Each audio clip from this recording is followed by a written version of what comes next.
En el Evangelio según San Mateo, en el capítulo número 3, los versículos 16 y 17 nos relatan la experiencia del bautismo de Jesús. San Mateo capítulo 3, versículo 16, dice lo siguiente: Y Jesús, después que fue bautizado, subió luego del agua. Y he aquí, los cielos le fueron abiertos, y vio al Espíritu de Dios que descendía como paloma y venía sobre él. Y hubo una voz de los cielos que decía: Este es mi Hijo amado, en quien tengo complacencia. ¿Qué les parece si oramos? Querido Padre Celestial, acompáñenos en esta hora y permita que sus ángeles puedan estar con nosotros. Gracias por los amigos y amigas presentes. Gracias por los hermanos y hermanas que fielmente cada día están en este lugar. Gracias por aquellos y aquellas que de alguna manera nos sintonizan a través de la internet o cualquier otro medio, a través de la radio. Permita Dios en esta hora que recibamos por su Espíritu palabra de vida para la vida eterna. Haga posible, Señor, en esta hora, que cada uno de nosotros pueda recibir la palabra de Jehová que vive y permanece para siempre. Señor, que nuestra mente no tenga ningún ruido que interfiera en la comunicación entre usted y nosotros.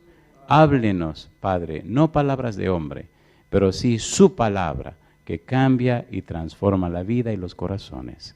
Lo pedimos en el nombre de Jesús. Amén, Señor. Amén. Muy bien.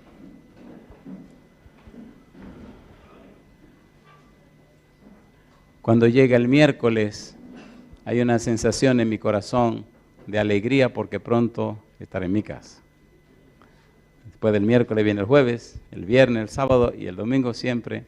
Algunos lugares, hay lugares bien muy hermosos que visitamos, me dicen váyase el lunes o el martes. Siempre me voy el domingo. Termino todo y el domingo me voy a mi casa. Hay un anhelo de llegar a la casa. Pero hay una cosa curiosa que me ocurre y es que siento como cierta pena porque me tengo que ir. Así que tengo un problema de pena y alegría. Pena porque me voy, alegría porque me tengo que ir. Así que dividan eso y a ver qué les da. A mí me da casa, familia, mi hogar, mi esposa, mis hijos. Pero sí les agradezco el que nos hayan acompañado durante esta semana. No solo a ustedes, sino a todos aquellos que en algún lugar del mundo nos siguen. Hace unos días alguien escribió desde Alemania diciendo que estaba en un pueblecito por allá, por el fin del mundo, y estaba siguiendo la programación. Y así hay muchos lugares donde la gente sigue la programación. Algunos no saben el nombre del predicador, pero hay una clave que sí saben.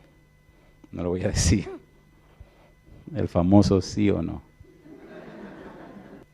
Cuando uno llega a un país nuevo, tiene que cambiar muchas cosas, ¿sí o no? Cuando usted viaja, por ejemplo, y es donde quiero llegar, como uno se resiste al cambio, cierta vez llegué a un lugar, a una isla, donde las cosas eran al revés. Cuando llegué al aeropuerto, me preguntaron, ¿usted tiene algo que declarar? Y yo no entendí la pregunta y le dije que no.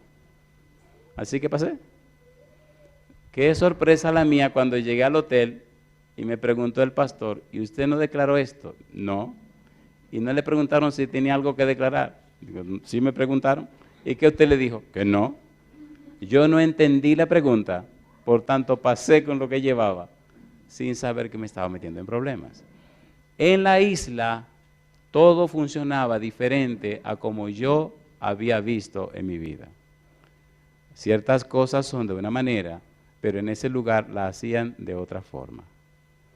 Pasé un poco de trabajo para adaptarme, pero tenía que pasar en aquel lugar 29 noches, 29 días.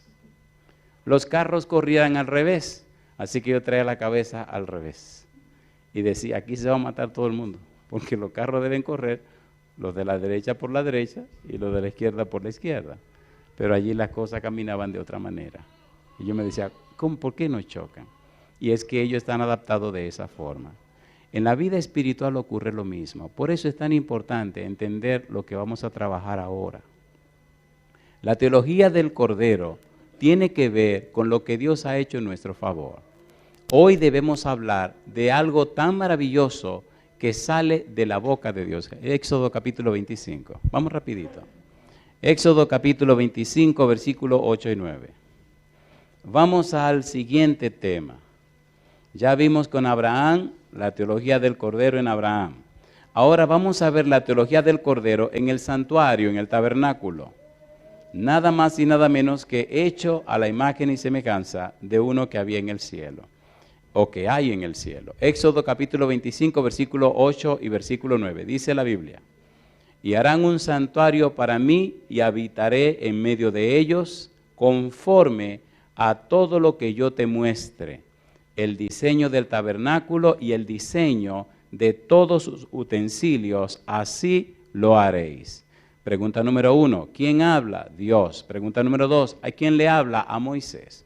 Dios le dice a Moisés: te voy a mostrar un modelo de algo que hay aquí en el cielo y quiero que me haga una copia allá en la tierra. Hay una palabra clave que aparece ahí en el versículo número 8. ¿Cómo dice el versículo 8? ¿Cómo dice? Y harán un santuario para mí. ¿Y qué dice ahora? Habitaré, moraré, me mudaré, me quedaré entre ustedes. Es bueno saber que cuando el pueblo sale de Egipto, Dios se muestra en una nube en el día y en una columna de fuego por la noche. En el día la nube le cubre al pueblo el sol para que no se quemen. Y en la noche la columna de fuego le evita el problema del frío. Esa nube de día y esa columna de fuego de noche dice que Dios está presente. Cuando los ejércitos de Faraón persiguieron al pueblo de Israel y llegaron hasta el Mar Rojo, el pueblo le preguntó a Moisés: ¿y ahora qué? Detrás el ejército de Faraón, al frente el mar y a los lados las montañas. Pero arriba estaba la nube. De modo que cuando Moisés le pregunta a Dios: ¿y ahora qué? Jehová le dice: dile al pueblo que avancen. La pregunta: ¿hacia dónde vamos a avanzar? No le dice hacia atrás porque lo saca de Egipto. No le dice hacia los lados porque hay montaña. Para el único lugar que se podía avanzar era hacia el frente, hacia el Mar Rojo. Y cuando el pueblo entró al mar, ¿qué pasó con las aguas? ¿Tuvo que haber un cambio en su mente? ¿Sí o no? Y entonces la nube que venía al frente se colocó entre el ejército de Faraón y el pueblo de Israel. Y mientras esa noche, esa nube era claridad para el pueblo que cruzaba el mar, era oscuridad para Faraón y sus ejércitos. Los ejércitos de Faraón, en su locura de persecución, siguieron avanzando hacia el frente sin saber que se habían metido nada más y nada menos que a la boca del lobo. Se habían metido al mismo Mar Rojo. Y mientras avanzaba el pueblo, ellos venían corriendo detrás. Y cuando se acercaron, dice la Biblia, que a los carros comenzaron a salirse las ruedas y a trastornarse todo. Jehová peleaba por su pueblo. Una pregunta: ¿y si no se hubieran decidido a cruzar el Mar Rojo? ¿Qué hubiera pasado? Bueno, ahí estuvieran todavía. Hay decisiones que tomar en la vida.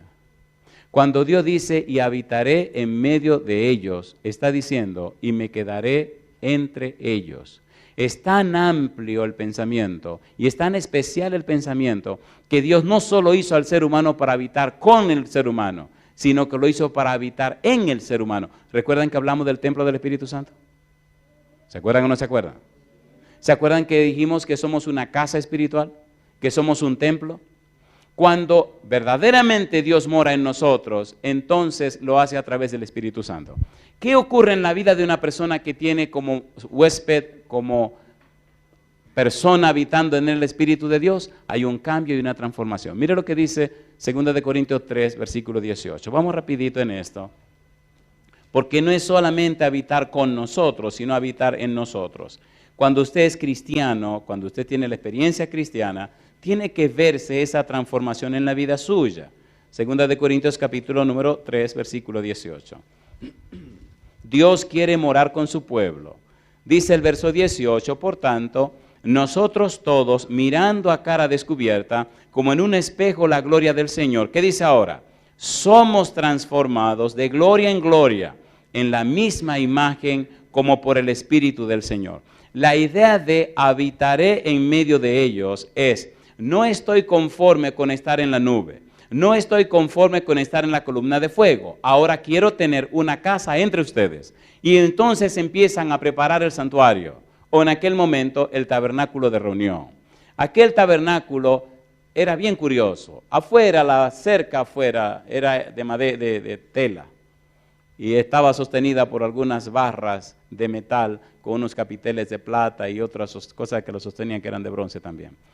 Interesante que era una casita cubierta con pieles de animales en la parte superior y dentro tenía 2 compartimentos. En el primer compartimento, cuando usted entraba a la derecha, había una mesa hecha de oro, hecha de madera de acacia cubierta en oro. Y arriba tenía 2 cornisas, como si fueran 2 coronitas. Y ahí se ponían 6 panes y 6 panes. Los panes de la proposición, los panes de la presencia de Dios. A la izquierda estaba el candelabro labrado en oro. Y en el centro, en la parte primera, enfrente del velo, estaba el altar del incienso.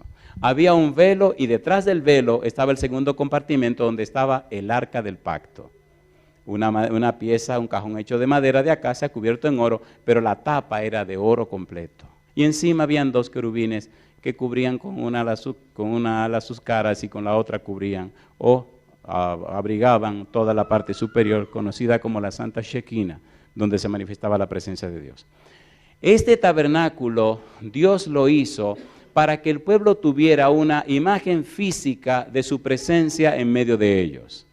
Pero lo interesante no es todo esto, lo interesante es el servicio que se llevaba a cabo en este tabernáculo. Es bueno saber que para la construcción del tabernáculo ocurrieron cosas interesantes. Lo primero que debemos detenernos es saber qué significa que Dios habita o que Dios mora con nosotros. Hay otro verbo interesante que me llama la atención cuando habla de Dios morando o habitando entre nosotros. ¿Quién es este Dios que mora o habita entre nosotros? ¿Hasta dónde llegó el colmo de Dios de querer habitar entre nosotros? ¿Hasta dónde fue capaz Dios de descender para vivir entre nosotros? San Juan capítulo 1, versículo 14. Mire hasta dónde llegó Dios. San Juan capítulo 1, versículo 14. Habitar entre ustedes. San Juan 1, 14 dice la palabra de Dios que Dios llegó tan lejos que se hizo, ¿qué cosa? Dice el versículo 14, y el verbo se hizo carne. ¿Y qué sigue diciendo? Y el verbo se hizo carne y habitó entre nosotros. ¿Y qué sigue diciendo? Y vimos su gloria, gloria como del unigénito del Padre, lleno de gracia y de verdad. Dios llegó al colmo de hacerse hombre para habitar. Katoikeo es el verbo que utilizó San Juan y significa vino para hacer morada permanente entre nosotros. Vino para quedarse con nosotros. Vino para tomar nuestra naturaleza para siempre. Vino para morar en nuestro medio. Y yo le hago una pregunta. ¿Cómo es el Dios que usted cree? Lamentablemente, nosotros los seres humanos sufrimos de antropomorfismo. Le damos forma humana a todo lo que conocemos y si no tiene forma humana no lo aceptamos. ¡Qué barbaridad! Dios se hizo carne, Dios se hizo hombre y Dios vino a morar entre nosotros. Es lindo saber que, número 1, la creación, la naturaleza, nos habla de Dios, pero es una declaración de Dios imperfecta. La Biblia nos habla de Dios, pero es un libro. Pero Cristo nos muestra a Dios y Cristo es divino como el Padre. La mejor manifestación de Dios es Cristo Jesús. ¿Sí o no? Por eso no se concibe que personas se llamen cristianos y sean tan distintos a Cristo. ¡Qué barbaridad! ¿Sí o no? Oigan, esta noche debemos decir cosas que le duelen, cosas calientes, ¿le parece bien? Sí, porque si no calienta la cosa, esto como que se mueve muerto. ¿Verdad que mucha gente dice creo y su vida dice otra cosa? Cuando Cristo vino a morar entre los seres humanos, vino a dar a conocer a Dios. De hecho, capítulo 14, San Juan, miren lo que le preguntaron a Jesús o lo que le pidieron. San Juan capítulo 14, Cristo está diciendo que se va. Versículo 1, no se turbe vuestro corazón, ¿creéis en Dios? cree también en mí. En la casa de mi Padre muchas moradas hay, de otra manera os lo hubiera dicho. Voy pues a preparar lugar para vosotros, dice él, y si me fuere y os aparejare el lugar, vendré otra vez, y os tomaré a mí mismo, para que donde yo estoy, ustedes también estén. Pero ahora viene algo interesante. Versículo número 6. Dice el 5, le dijo Tomás, Señor, no sabemos a dónde vas. ¿Cómo pues podemos saber el camino? Jesús le dijo, ¿qué cosa? Yo soy el camino y la verdad y la vida. Nadie viene al Padre sino por mí. Si me conocieseis, ¿qué dice ahora? También a mi Padre conoceríais, y desde ahora le conocéis. ¿Y qué más dice? Y le habéis visto. ¿A quién estaban mirando? A Jesús. Por eso se hace tan interesante entender esto del Cordero, porque, queridos, cristianismo es una persona. Se llama Cristo. Salvación es una persona. Se llama Cristo. Si ustedes me conocieran a mí, conocerían a mi Padre. Y desde ahora, ustedes la han visto. Y ahora viene lo que dice Felipe. ¿Qué dice Felipe? Felipe le dijo, Señor, muéstranos al Padre y nos basta. Jesús le dijo, ¿tanto tiempo hace que estoy con vosotros y no me has conocido, Felipe? El que me ha visto a mí, ¿qué cosa? Ha visto al Padre. ¿Cómo pues dices tú, muéstranos el Padre? ¿No crees que yo soy en el Padre y el Padre en mí? Las palabras que yo os hablo, no las hablo por mi propia cuenta, sino que el Padre que me mora en mí, Él hace las obras. En otras palabras, yo que soy divino, vine a morar entre ustedes, vine a cumplir una misión, pero no es ahora que ha sido el anhelo de Dios morar con ustedes. Siempre Dios ha querido morar con sus hijos. ¿Es verdad o no es verdad? Cuando Adán y Eva pecaron, ¿quién fue que buscó a quién?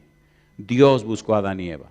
Cuando saca al pueblo de Israel de Egipto, Dios le dice, hagan un tabernáculo para yo morar ahí. Sin embargo, antes de hacer el tabernáculo, de día estaba en la nube y de noche estaba en la columna de fuego. Dios siempre quiso estar entre su pueblo. Más adelante, mire hasta dónde llega esto. Efesios capítulo 3. Mire hasta dónde llega el empeño de Dios en morar con nosotros. Efesios 3:17.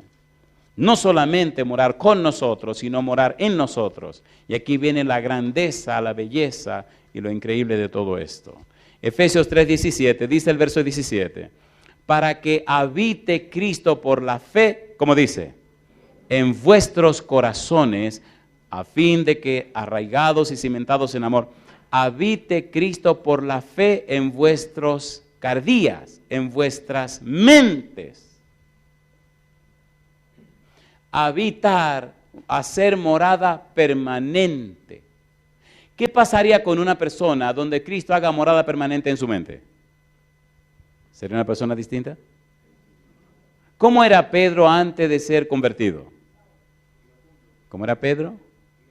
Iracundo, ¿qué más? Explosivo, ¿qué más? ¿Y qué pasó con Pedro después que fue lleno del Espíritu Santo? Una vida cambiada. ¿Qué pasó con Pablo antes de conocer a Cristo? Perseguía a la iglesia, acarcelaba a los cristianos, los metía en la cárcel, los mandaba a matar.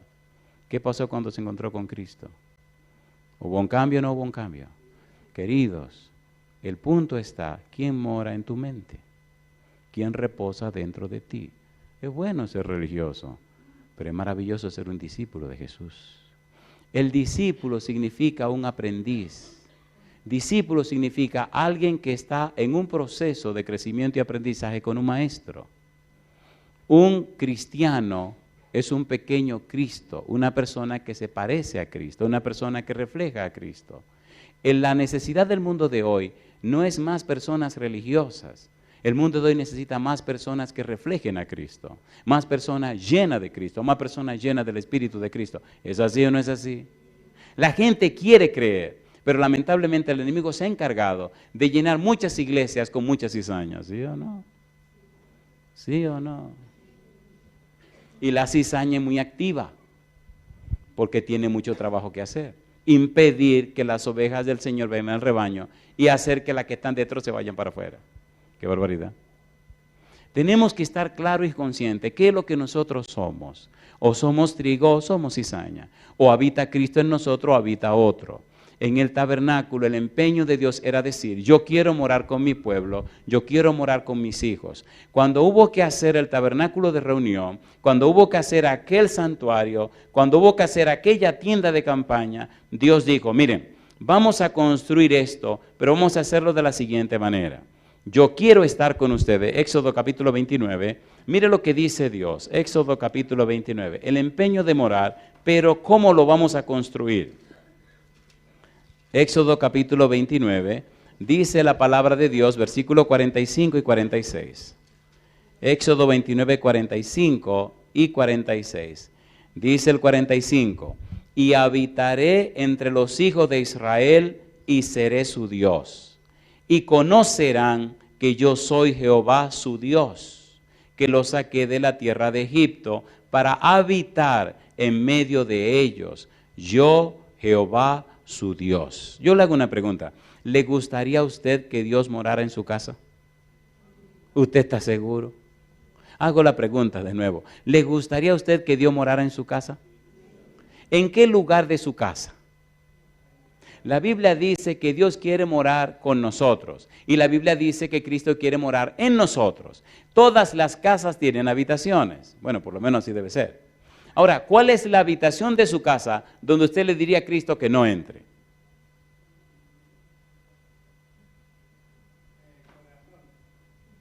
Bueno, el Señor dice que no quiere que Cristo entre a su corazón. Pero en realidad lo que Él quiere decir es que quiere que Cristo entre a su corazón.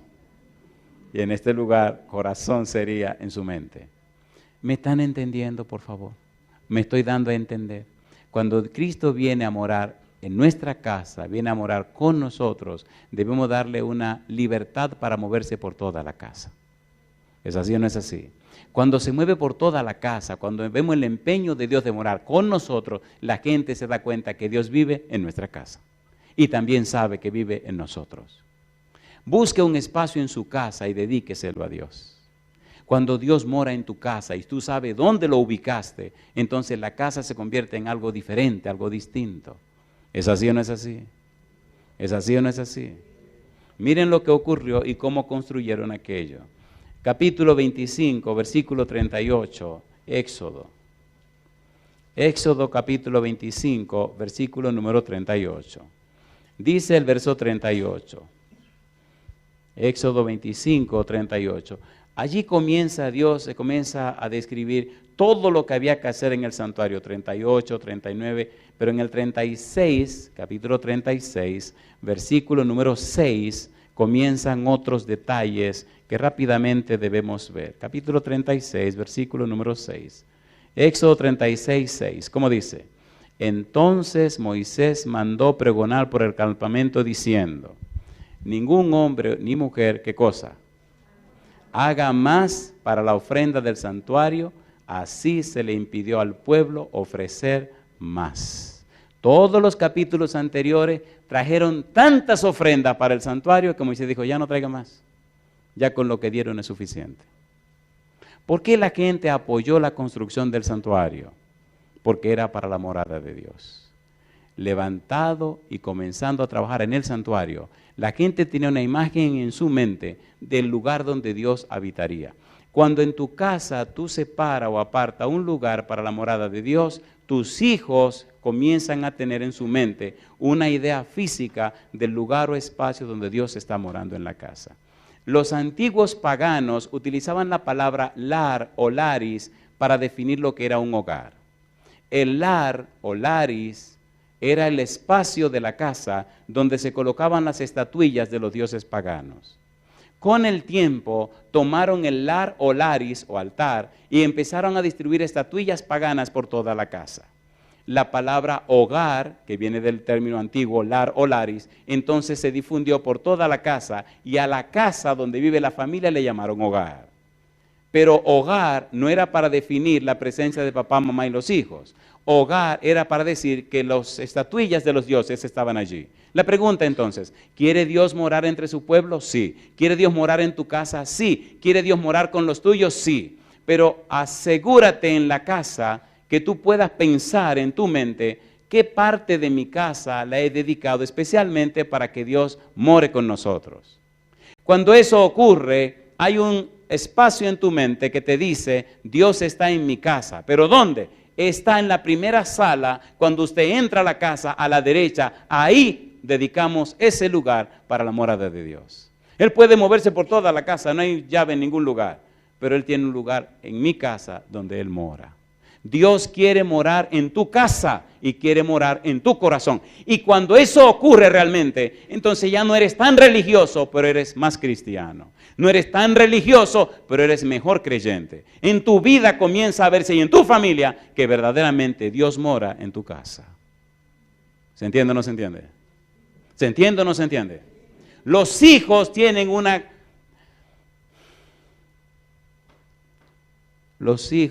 un concepto distinto, un concepto nuevo, hermoso, tierno, de que Dios mora en la casa.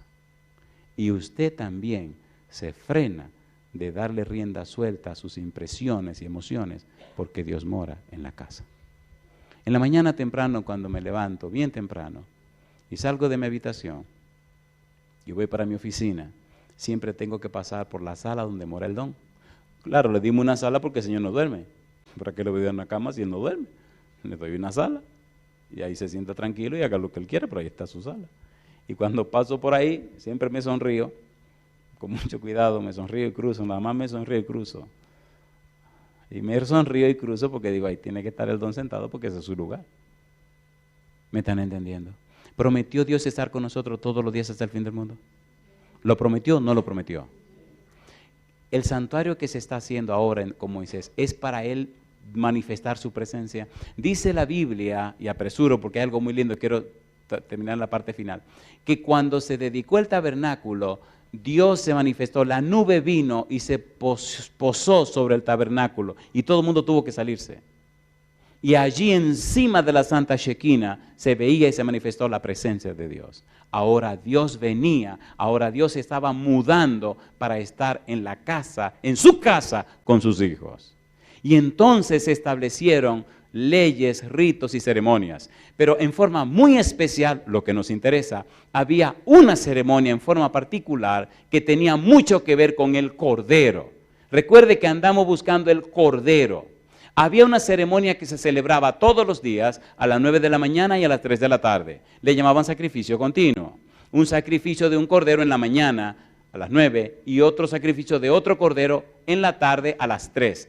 Ese cordero de la mañana permanecía quemándose, venía el de la tarde, permanecía quemándose hasta el otro día, el de las 9 de la mañana que volvía a quemarse. Había una ofrenda continua, había un sacrificio continuo, había continuamente un humo que subía de un cordero que se quemaba ante la presencia de Dios. Había una intercesión de Dios en favor del pueblo. Había un símbolo o figura de lo que haría Cristo Jesús. Y ese corderito que se sacrificaba en la mañana y ese que se sacrificaba a las 3 de la tarde nos decía a nosotros que Dios siempre estaba pendiente y atento a nuestras necesidades. ¿Tiene sentido o no tiene sentido? Dios buscando en cada momento, en cada espacio, en cada tiempo, en cada época, enseñar y decirle al pueblo, yo estoy pendiente, yo estoy consciente de las necesidades que tienen y en todas las épocas les estoy diciendo, recuerden el Cordero que quita el pecado del mundo. Éxodo capítulo número 30. Éxodo capítulo número 30. Mire lo que dice el versículo, Éxodo capítulo 30, versículo 38.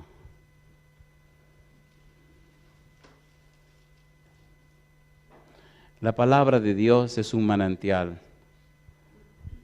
La palabra de Dios es, ¿qué cosa dijimos? Es un manantial,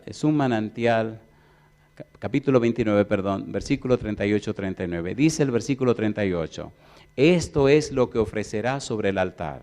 2 corderos de un año, como dice, cada día. Y como dice, continuamente. Ofrecerás uno de los corderos por la mañana. ¿Y qué dice? Y el otro cordero ofrecerás a la caída de la tarde. Esos 2 corderos, ¿a quién representaban? A Cristo Jesús. ¿Qué anunciaban? El Cordero de Dios que quita el pecado del mundo. Cuando Cristo vino a la tierra, y murió en la cruz. ¿Qué pasó con esos sacrificios? San Mateo capítulo 27. Veamos qué dice Mateo 27, versículos 50 a 51. Vamos rapidito, por favor. Mateo capítulo 27, versículos 50 y 51. ¿Qué pasó cuando Cristo muere en la cruz? Dice Mateo 27, versículo 50. Mas Jesús, ¿qué cosa? Habiendo otra vez clamado a gran voz, entregó el Espíritu. Y he aquí, el velo del templo se rasgó en dos, de arriba abajo, y la tierra tembló y las rocas, ¿qué cosa? Se partieron. Ya no hay que sacrificar más corderos. Ya vino y murió el Cordero de Dios que quita el pecado del mundo.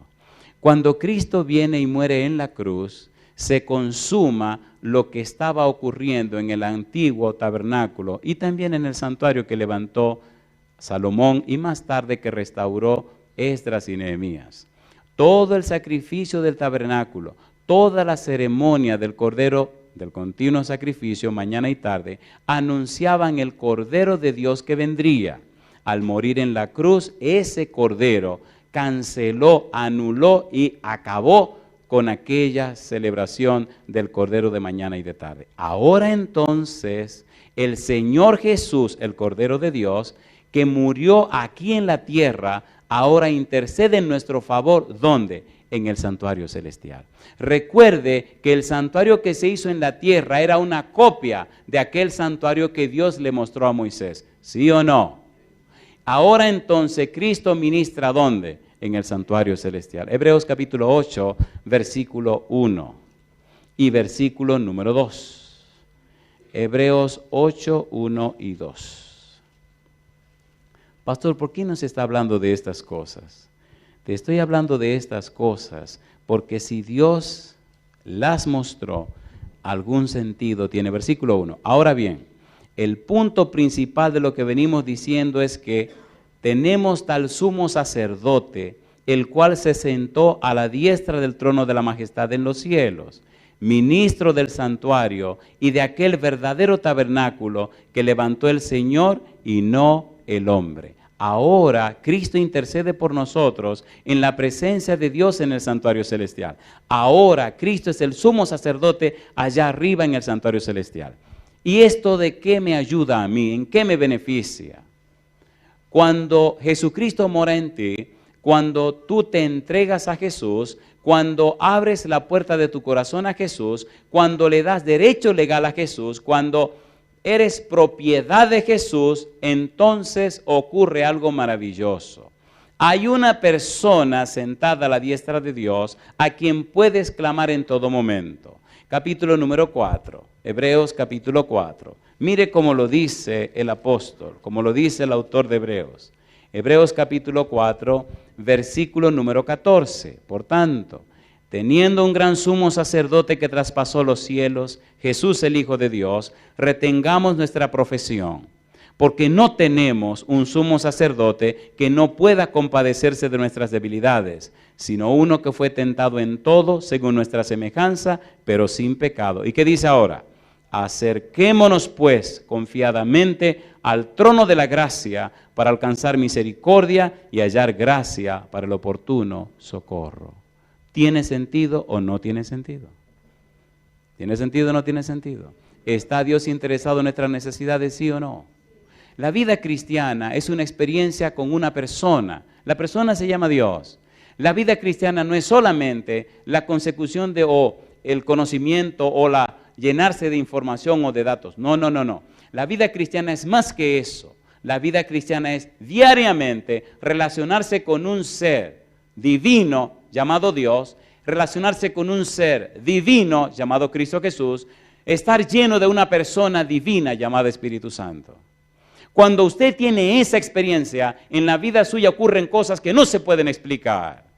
Era el día de su graduación. Estaban todos aquellos jovencitos graduándose de la high school, del cuarto, del nivel número 12. Terminó la fiesta, terminó toda la algarabía, y entonces uno de los jovencitos y 4 más de ellos tomaron una camioneta. Camioneta se entiende, ¿verdad? de esa de doble cabina. Uno estaba manejando, había otro jovencito con él delante y detrás venían 2 muchachas y un muchacho. Acabadito de graduar, esa noche fue la fiesta. Y bueno, salieron a visitar a otro de los muchachos que se habían graduado y a pasar un rato. ¿Sabe cómo son los adolescentes? El tipo que estaba manejando como que se emocionó demasiado. No sé si aquí pasa, pero allá los adolescentes cuando andan con otros adolescentes como que se sienten superhombres. Y este se sintió superhombre y comenzó a correr. Perdió el control y la camioneta, lamentablemente, fue a dar a una pared. Oiga lo que pasó. Los que venían detrás salieron disparados, porque no traían ningún cinturón de seguridad. Salieron disparados por encima de los de adelante. La primera que se disparó fue la muchachita que venía en el medio, en la parte de atrás. Con la cabeza rompió el cristal y fue a dar con la pared. Y ahí mismo quedó muerta instantáneamente. La otra venía detrás y fue a parar allá afuera también. El que venía de este lado salió disparado, pero con la cabeza le dio a la cabeza del que estaba delante. Así que ese pasó por encima del otro y el de enfrente le dieron con la cabeza al que venía detrás y su cabeza chocó con el tablero de enfrente. Allí quedó el cuadro. Curiosamente, al único que no le pasó nada fue al chofer. Vino la ambulancia, vino todo, recogieron a todo el mundo, salieron corriendo para el hospital. 2 de los muchachitos murieron inmediatamente. Una de las de atrás empezó a estar en un estado peligroso y el muchachito de enfrente, a la derecha, estaba en coma. Cuando le hicieron algunos encefalogramas, se dieron cuenta que el cerebro estaba raro y empezaron a poner medicamentos para evitar alguna situación que no pudieran resolver. Me llama una amiga y me dice, pastor, tengo una amiga aquí en la ciudad tal, y entonces anoche su hijo tuvo un accidente así con otros jóvenes y lo tienen en el hospital de Harlingen. ¿Usted podría venir conmigo para que oráramos con ella por su hijo? Sí, claro que sí, ¿cómo no? Salí corriendo para la ciudad, llegamos al hospital y allí encontramos a la mamá, a una hermana del muchachito y al esposo de la señora que no era el papá del jovencito. Lo tenían en cuidado intensivo, los médicos le dijeron, mire, no hay nada que se pueda hacer y si el muchacho se salva, queda como un vegetal porque lo tenemos así estabilizado con la droga y los medicamentos que le estamos poniendo. Solo un milagro de Dios lo puede ayudar. Llegamos, me presentaron a la mamá, hablé con la mamá y le pregunté si ella creía en lo que Dios era capaz de hacer, si creía que Dios podía hacer maravillas. Y entonces me dijo que sí. Le pregunté, ¿cómo es su relación con Dios? Y bajó la cabeza. Parece que no había ninguna relación con Dios. Entonces le dije, yo tengo una buena noticia para usted. Tenemos un Dios que es clemente, misericordioso y piadoso. Dios no te anda sacando a ti cuentas. Dios perdona al pecador. ¿Es así o no es así? Allí nos sentamos un ratito, hablamos con la señora y entonces le dije, mire, Dios tiene poder para levantar al muchacho o tiene poder para hacer lo que Él quiera.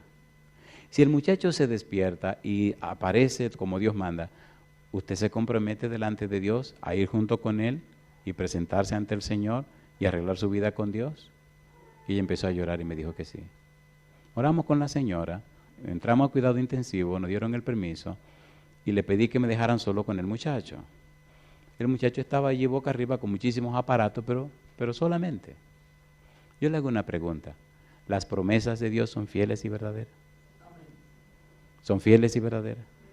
¿No le parece a ustedes que como cristianos que nos llamamos, deberíamos estar más comprometidos con Dios para que nuestra vida sea una bendición para el que la necesite? No sabemos en qué momento viene la crisis, pero qué lindo es estar ok con Dios para ayudar al que lo necesita.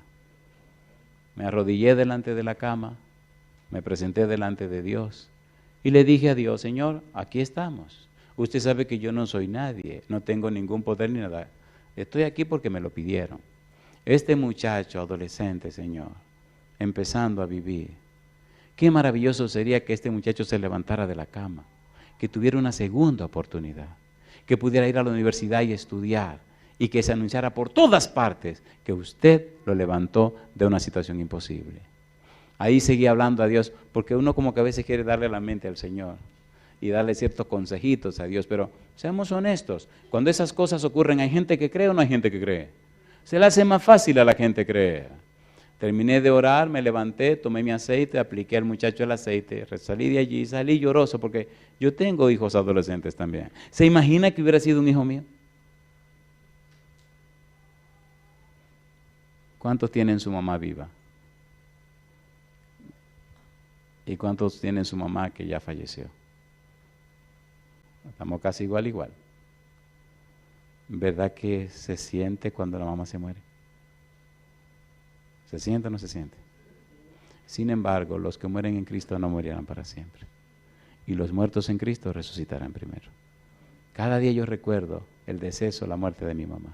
Y recuerdo cómo hice su funeral. Pero recuerdo que murió en las manos de Cristo Jesús. Y cuando Él venga por segunda vez, la voy a ver levantarse. Aquí hablé con este muchacho, le dije a Dios, su mamá ha prometido buscarle a usted si el muchacho se levanta. Terminé, me levanté, me fui, me tenía que ir a Puerto Rico a una semana a predicar y a los 2 días me fui para Puerto Rico. Allá me llama la amiga, unos 4 o 5 días después, me llama y me dice, usted no lo va a creer. Digo, bueno, pero dígamelo. Me dice, usted puede creer que 2 días después de la unción, el muchacho abrió los ojos. Y cuando la mamá ve que abre los ojos y la mira, el médico le había dicho, él no va a conocer a nadie, porque tiene el cerebro demasiado maltratado. Él abre los ojos y mira, y la mamá lo mira. Y él intenta decir algo, pero tiene la boca llena de cosas. Vienen y le quitan unas cuantas cosas, y él le dice a la mamá, mamá, y le dice ella, dime mi hijo, tengo hambre. Cosa chula, mamacita linda. ¿Tú tienes hambre, mi hijo? Uh-huh. ¿Y dónde estamos? Al final de la semana le dieron de alta. 3, 4 semanas más tarde comenzó a ir a la universidad. Y el muchacho ya terminó su carrera. Y como dicen los dominicanos, anda por ahí vivito y coleando. ¿Tiene Dios poder? ¿Verdad que vale la pena que Dios more en tu casa? ¿Sí o no? Pero ¿verdad que vale la pena que Dios more en tu vida? Yo no le estoy hablando a ustedes de un concepto, ni le estoy hablando a ustedes de una información, no, yo le estoy hablando a ustedes de una persona que se llama Dios. Era un mes de mayo en mi país, en mayo llueve mucho en mi país, principalmente en la zona de la Universidad Adventista Dominicana. Estaba recién casado con mi bebé apenas de meses.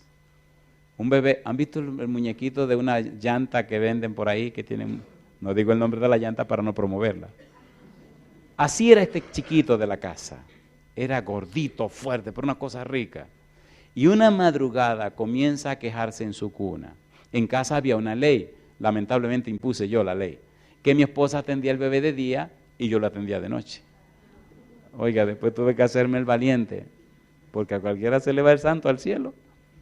Cuando empezaban a llorar, era yo que me levantaba y los dormía hasta que se dormían. Y había noches que lo que querían era jugar. Prepárese, amigo mío. Hay noches que ellos no quieren dormir, lo que quieren es jugar. Y usted, ¿sabe? Un secretito, no se lo digan a nadie. Cuando el chico ese no se quería dormir, yo lo miraba, bebé, y me miraba, y le soplaba los ojos, compa, y al rato le daba sueño.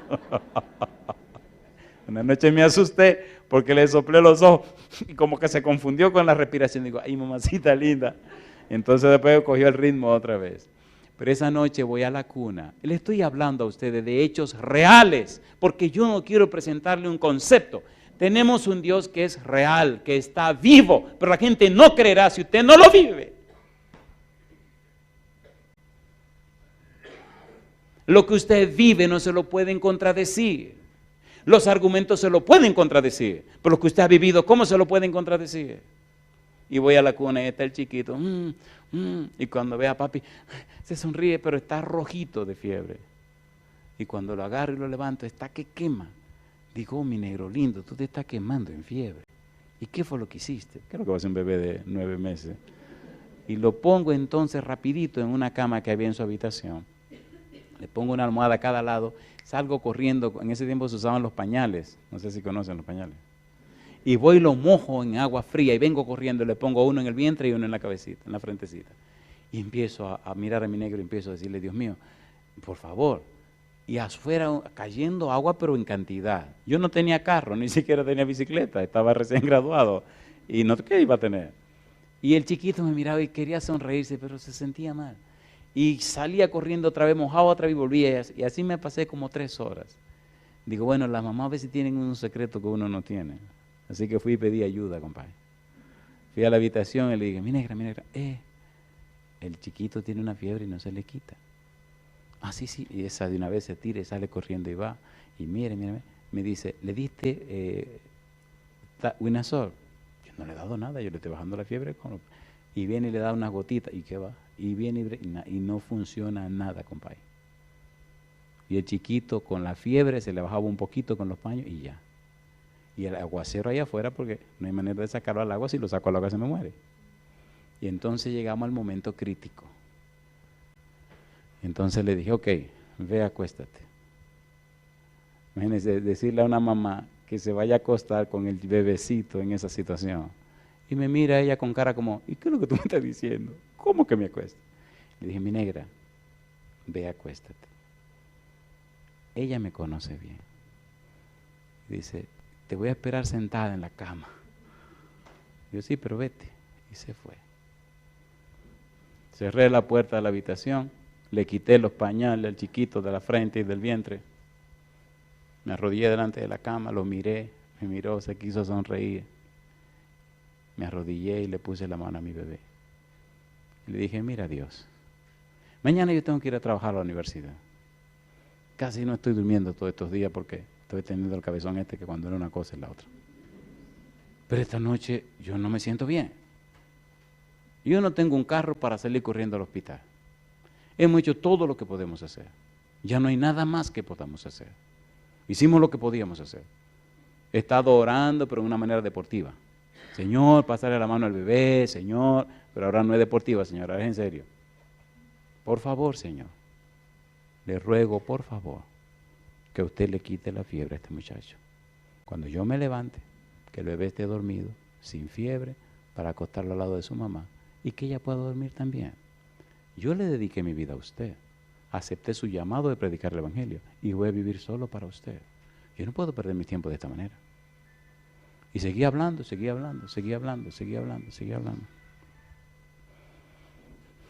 Yo no sé cuánto tiempo oré. Yo solo sé que cuando abrí los ojos, el negrito estaba dormido. Y cuando le puse la mano en la frente y la mano en el vientre, no había fiebre ninguna.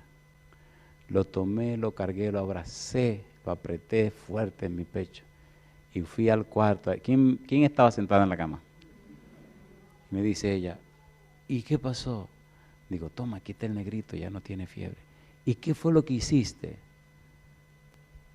Porque gordo, digo, tranquila, ahí no valió Winazol, no valió supositorio, no valió nada. Digo, pero el Señor le quitó la fiebre. Yo le pregunto a usted, ¿cómo es el Dios que usted cree? Seamos honestos, ¿verdad que necesitamos conocer a Dios? ¿Cuántos tienen hijos? Pónganse en pie todos los que tienen hijos. Si usted tiene hijo, usted necesita conocer a Dios. Si usted tiene hijo, usted necesita entender y comprender que su hijo o su hija creerá en un Dios que vea reflejado en la vida suya. Si usted maltrata a su esposa, el niño tiene un concepto distorsionado de Dios. Señora, si usted es muy peleona y muy embromona, el niño tiene un concepto distorsionado de Dios. En nosotros los padres, los niños ven cuáles son los perfiles del Dios que nosotros le hablamos. La manera como los esposos nos tratamos dice cómo es el Dios que creemos. ¿Necesitamos darle cabida a Dios en nuestro hogar, sí o no? ¿Necesitamos darle cabida a Dios en nuestras vidas, sí o no?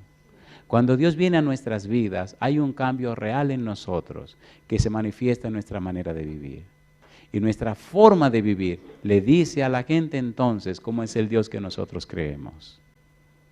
Yo vine esta semana para estar con ustedes y mi único empeño esta semana es lograr que usted se interese en acercarse más a Dios y que Dios pueda vivir más con usted y en usted para la gloria de su nombre. ¿Le parece bien si oramos esta noche por los hogares? ¿Le parece bien? Yo no creo que podamos todos levantarnos y pasar al frente, pero yo quisiera orar en forma muy especial por aquellos hogares que tienen necesidades con sus hijos. Hay hogares donde los hijos están enfermos. Hay hogares donde los hijos se fueron al mundo. Hay hogares donde los hijos están lejos. Hay hogares, si usted es un padre con hijos y su hijo tiene una necesidad, o su hija, y usted sabe que hay una necesidad, entonces venga para acá a orar conmigo al frente. Si usted tiene su bebé y su bebé no tiene ninguna necesidad, está bien, está sano, suban aquí arriba conmigo sin ningún miedo. Pero si usted tiene un bebé y el bebé tiene una necesidad, por favor venga, vamos a orar por usted y por su familia. Recuerde, si su bebé no tiene ningún problema, si su bebé está bien, entonces tranquilo. Pero si usted sabe que hay una necesidad, sea que tiene problema de vicios, sea que tiene problema, el que sea, vamos a orar especialmente para que Dios pueda morar en usted y en su casa, y entonces el Señor tome el control de la situación. Yo soy padre también y tengo 3 hijos. He vivido momentos bien difíciles con ellos, pero en cada uno de esos momentos Dios estuvo presente. Una vez estaba viajando y llegué a mi casa y encontré que a mi hijo se le había roto un tobillo. Era invierno, donde vivíamos, había hecho una nevada bien fuerte. Y el pobre muchacho, por una semana, por 10 días en el lugar donde estudiaba, se pasó 10 días andando con un bastón, con un tobillo roto en 3 lugares. El pie estaba tan grande que estaba poniendo morado. Cuando yo llegué y vi esa situación, me enojé tanto que me escondí en un cuarto a llorar y a pedirle a Dios que me calmara. Y el Señor me calmó. Tomé a mi muchacho, lo monté en un vehículo y lo llevé corriendo a una clínica. Le tiraron rayos X, le revisaron todo. Lo mandaron de un especialista, un ortopeda, lo llevé inmediatamente y entonces le inyectaron y le pusieron una serie de cosas y le pusieron unas botas que hay. Le enyesaron, le ligaron y le pusieron su bota y todo lo demás. Y yo recuerdo, sentado en el pasillo esperando, cómo las lágrimas corrían por mi cara. Cuánto me dolió que mi muchacho pasara 10 días con un pie roto, cumpliendo con todos sus deberes y con tantos dolores. ¿Se aman los hijos? ¿Se aman o no se aman? Y si usted, que es un ser humano, y yo, que soy un ser humano, amamos tanto a nuestros hijos, ¿cuánto no lo amará Dios a usted? ¿Se entiende lo que queremos decir? ¿Podemos orar ahora? Si usted está en cualquier lugar del mundo y quiere participar con nosotros en esta hora, póngase en pie donde usted esté y posiblemente esté manejando. Entonces, mire, por lo menos ponga atención y vamos a orar.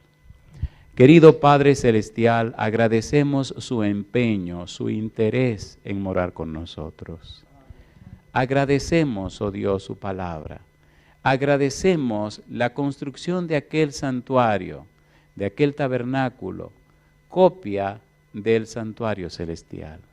Agradecemos ese interés suyo de habitar entre nosotros. Agradecemos, oh Dios, que usted se hizo hombre para morar entre nosotros. Agradecemos esa decisión maravillosa, Padre, en la persona de Jesús. Agradecemos también el interés de usted de que su Espíritu Santo more no solo con nosotros, sino en nosotros, habiéndonos construido o hecho como templo para el Espíritu Santo. Ahora, Dios, como ministro del Evangelio, colocamos en sus manos a cada padre y madre que ha pasado al frente.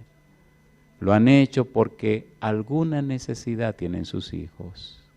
Puede ser una necesidad física, puede ser mental, puede ser una necesidad social, espiritual. Señor, puede ser una necesidad emocional. Cualquiera sea, usted es el Dios Todopoderoso. Para usted nada es imposible. Usted nos dio a Cristo Jesús y cargó en Él el pecado de todos nosotros. Cargó en Él todas nuestras enfermedades y miserias. Cargó en Él todo lo malo que nos pueda pasar. Por eso ahora, Dios eterno, como ministro de su palabra le ruego, tome en sus manos cada uno de estos casos y conforme al derecho legal de los padres, envíe su espíritu a cada hijo. No importa la distancia donde estén, no importa el lugar que se encuentren, los padres le piden a usted, oh Dios, que intervenga en esta situación. Acompáñeles, Señor. Envíe ángeles poderosos para que los rescaten de las fuerzas del enemigo. Envíe, oh Dios, su Santo Espíritu para que lleve sanación, curación a los enfermos. Envíe, oh Dios, su presencia bendita a cada uno de ellos, donde quiera que estén. Y que estos padres y madres hoy decidan consagrarse a usted, serle fieles y vivir para la gloria de su nombre. Oramos también, Señor, por aquellos padres y madres presentes, que sus hijos no tienen ninguna necesidad, que están creciendo y desarrollándose como usted manda. A esos padres también, Padre, colocados en pie, le ruego, únjalo con el Espíritu Santo, para que ellos sean un ejemplo y un modelo para sus niños. Y al crecer aquellos lo hagan en la manera sana como debe ser, con padres que alaban y glorifican su nombre. Y ahora, Dios, pedimos su bendición por todos aquellos y aquellas que nos siguen en cualquier lugar del mundo. Que ellos también le conozcan, que ellos también se entreguen a usted, que ellos también tengan sus nombres en el libro de la vida antes que sea tarde. A todos, Señor, les entregamos y dejamos bajo sus alas. Y lo hacemos en el nombre santo de Jesús. Amén, Señor.